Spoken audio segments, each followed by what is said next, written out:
first lead was a rallying call among different teams that I've worked with when we had to go out and do something really challenging, wicked hard. By background, I want you to look carefully at the early days of my career. I was manager at Electronic Arts, and then very quickly I became a VP of product at a kids software company called Creative Wonders, and then very quickly I became a senior vice president at the learning company in Mattel. No, my dad was not my boss. This was, so I'm going to tell you a little bit about this stage of my career, which was wicked challenging. To know me, I grew up in Concord, and I can fall into my Boston accent very quickly. So I joined, was a co-founder of this company. I built lots of Sesame Street software, and at the time, my daughters were 1 and 3, and I was happy, and they were happy, because Dad brought home lots of cool stuff. And then I went on to build Schoolhouse Rock. I was flying back and forth between San Francisco and New York and working with these different companies here. I built software, Arthur the Aardvark, Madeline the little French girl, and by this time, my daughters are like 2 and 4, and they're super happy. And then to know me, the nice way that people describe me is I'm a little bit quirky. At 5 o'clock, I would leave the building, and I would go out and windsurf on the San Francisco Bay. I'd come back in around 7:30 or 8. You could hear my flip-flops squeaking. I reeked of mud. I smelled. And then I would work till late. And I was delivering lots of results and doing lots of cool stuff. And the company had tried to hire me a boss. I had a VP of product boss. I learned a lot from him, and for whatever reason, that didn't work out. They hired another VP of product boss for me, and I was like, this is great, I'm learning. And then finally, and that person didn't work out as well. And my boss came to me, and my boss would read a book a day. And he said, Gib, leadership is totemic. I'm like, totem pole. Okay, leadership is symbolic. And then he started to talk to me. He said, Gib, I need you to dress better. I need you to shower. I need you to clean up your cube. I had piles of paper that would go down the hall because I know that you're a great product leader, but the rest of the management team thinks you're nuts. So I want you to dress better. I want you to go to lunch with them. I want you to go dinner with them, and then convince them that, of your potential to become a VP of product. And I did that. And a month later, I became VP. I did dress better.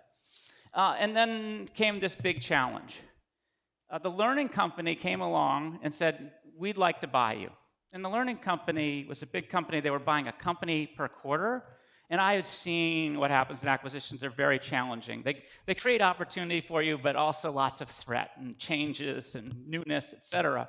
And I got whisked aside to meet with the head of the learning company. He was doing the due diligence to check out the VP of product. And this is who it was. So this is Mr. Wonderful. He was the president and CEO of the learning company, Kevin O'Leary. This is how he made his money. And I knew the threat was coming. And it was obvious. At some point, I had to communicate to the team. At this point, the company is about 150 people. My team, in product companies, the product leader has 100 people. And I needed to let the company know that we were being bought, and as part of this change, we were going to move from Redwood City, California, across the big bridge to Fremont, and it was going to increase everybody's commute by 27 minutes.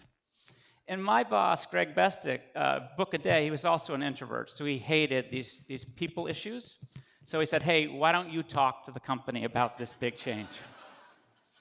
And I was inspired. I was inspired by my now 4-year-old daughter, Kelsey. She wanted a pet, like most kids. I'm allergic to everything. And so the only viable pet in our household was a goldfish. And as we left the pet store, they gave me the bag, and they said, hey, Gib, when you go home, don't just dump the fish into the bowl. Lower the bag, and then after it has some time to acclimate, pull away the baggie. And that's how goodness happens. I'm like, wow, what a great metaphor for the change here. So I stood in front of the whole company, and I announced the Fishbowl acquisition strategy. So Yes, we were all going to go over the bridge, but it was a big opportunity for us. Our software was going to go into thousands of stores. It would go into the homes of all of you. You were probably using the software. It dates me. It was a big opportunity. Yes, there was some threat. But for a whole year, we were going to have our own wing within the learning company. It would look and feel just like Creative Wonders. And then after a year, we'd pull the baggie, and we'd all pursue our opportunities. And that's exactly what happened. So within a year, I became the SVP of product. They were so impressed by how this acquisition, all of the people who worked for me became leaders at different variations. And it was all because of this one moment with the Fishbowl acquisition strategy. And every time there was a bad day, somebody would look like, okay, we're doing the Fishbowl thing. It became sort of a rallying cry. And that the way that Kevin made his money is we in fact did an acquisition per quarter for 3 or 4 years. That's very, very hard to do. And then sold the learning company to Mattel for $3.5 billion. And that's where Kevin got the Shark Tank opportunity. So I've talked a little bit about my early stage as a leader in the Fishbowl, and then this leap into Creative Wonders, and then even a bigger leap as a leader into the learning company and Mattel. I want to talk today about really 3 things. One, what it is to become a leader. And then the second is some of the tools and craft of being the leader, and then what leadership looks like at scale for you. So I've chosen an iconic image of a leader. I want you to be thinking about what does leadership mean. So we're going to define it, and then I'm going to talk about the skills at different stages in your career. And then some tips and tricks about being as lucky as I was in getting to that leadership. How many of you use Slack today? Okay, so this is April Underwood. She's the product leader at Slack. She's touched all of your lives, and she just had a baby just last week, which is way cool. So what is leadership? What does this word mean?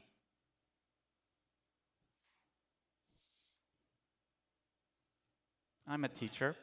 Alignment. What else does it mean? Inspiration. What else does it mean? Focus. Keep going. Pounding the table. What else? Vision. What else? Passion. Accountability. Empowerment. So you've described lots of wonderful things.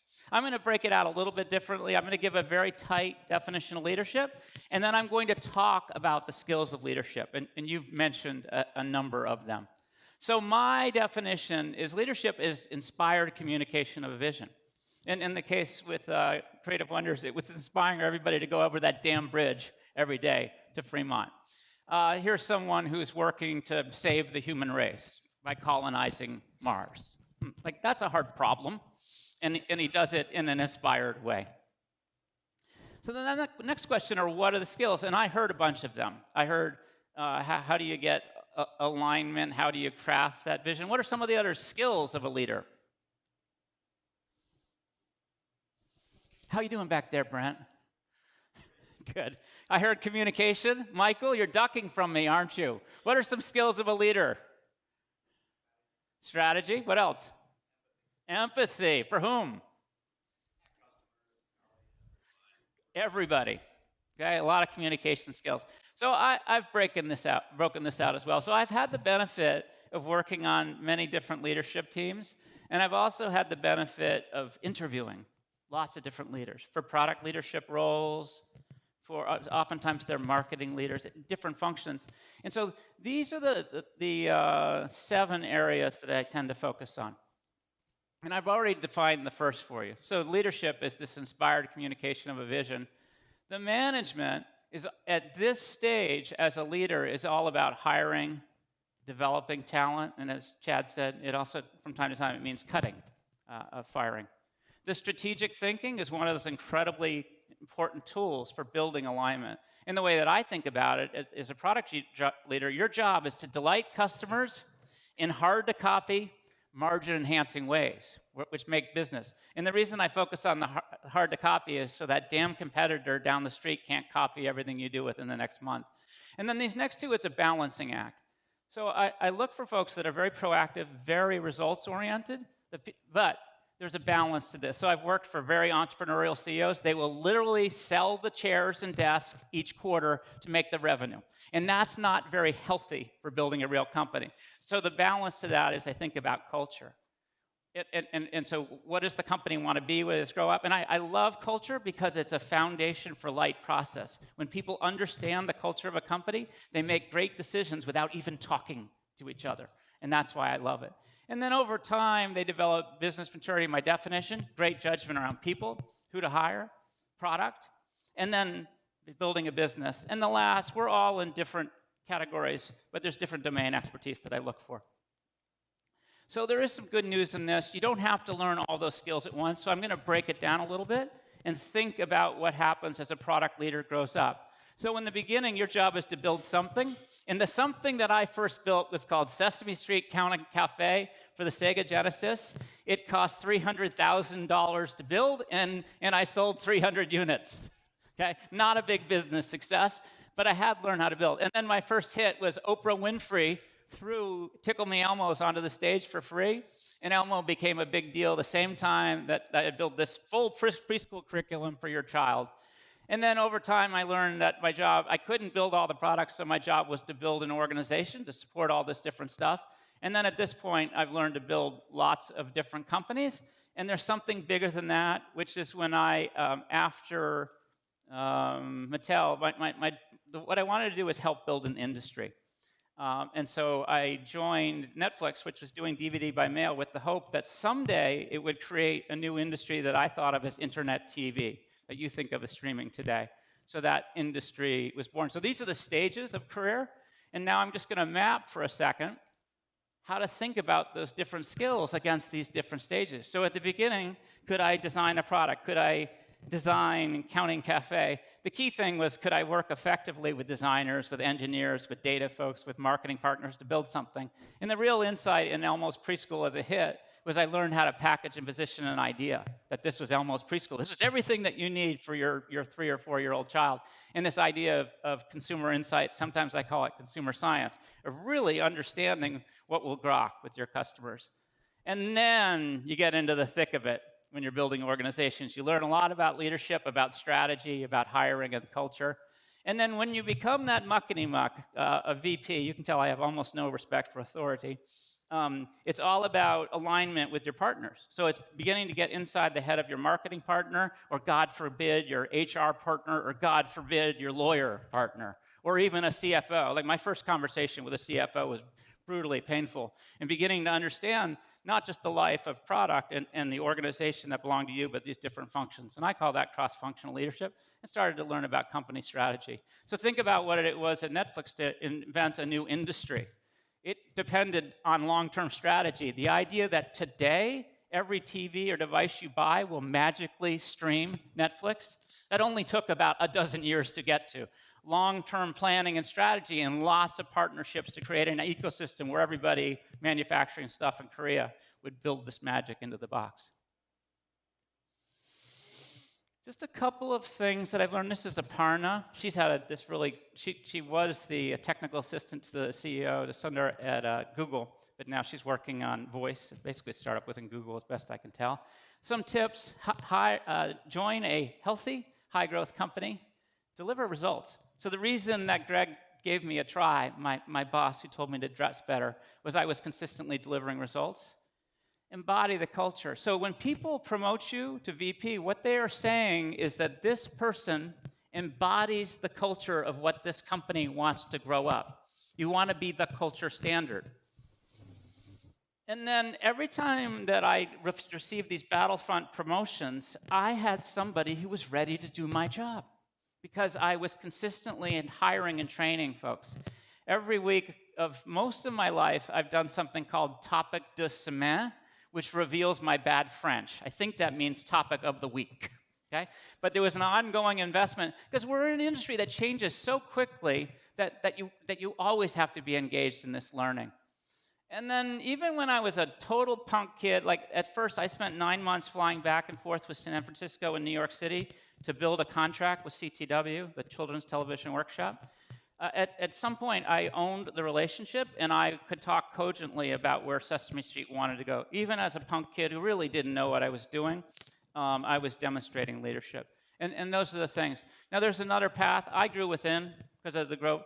Some people accept the offer, as a VP level company at a startup or something. That works too. I have seen that about 2/3 of the time it's growth within, a third outside. The hard part about outside is you don't know if it's going to be a great company and you don't know if your culture fit.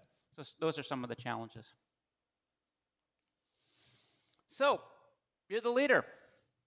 There's a set of tools in your toolbox that I want you to think about. Chad talked about a number of them. He talked about it. Mission, vision, brand definition. These are some of the tools that outline that true north that everybody is moving towards in the long term. I'm way into strategy. And the strategy is, we have that North Star. What are the sets of theories and hypotheses, the sets of experiments, which are the tactics, and the metrics, the way we measure whether the product is actually getting us to that North Star? I found culture amazingly important. I'm allergic to hierarchy, to process, to HR people, quite frankly. And I loved culture. That it was this way that people just made great decisions if they really understood the culture of the company. And then you get to decide how the organization is designed. You get to decide who are the people that you hire. And I have learned to experiment with these different designs. And then you have your management systems. Mine, I tend to have a one-on-one each week with the folks that work for me, a team meeting each week, monthly strategy meetings in each of the product areas. And then every quarter, I have a quarterly product strategy meeting.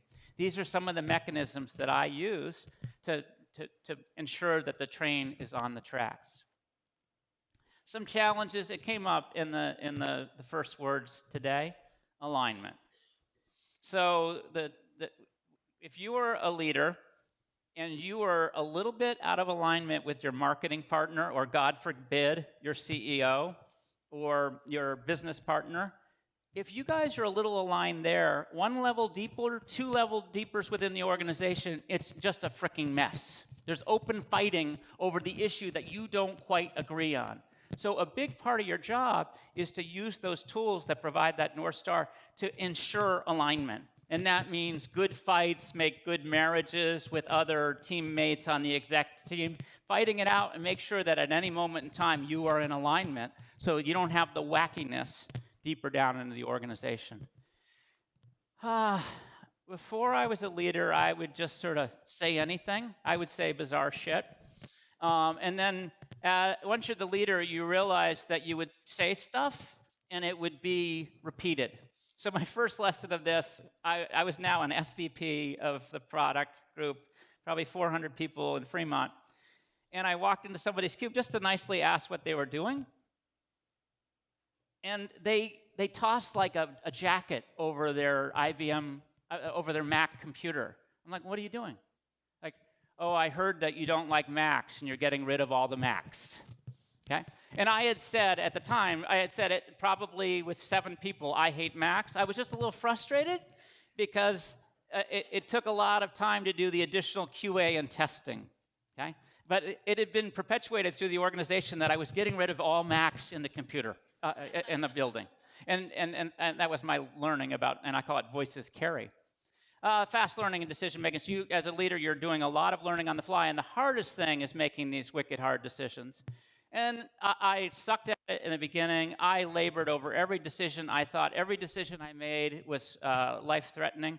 And I just learned to get 70% of the information and data and just go. And that, frankly, most of my decisions were fixable. We can unwind them. Later, I'll show you a really traumatic case of that. And then the hardest thing, you can tell I am often a little different. And so the hardest thing is sort of how do you be a leader, symbolic of the organization in a way that fits the organization, but also you.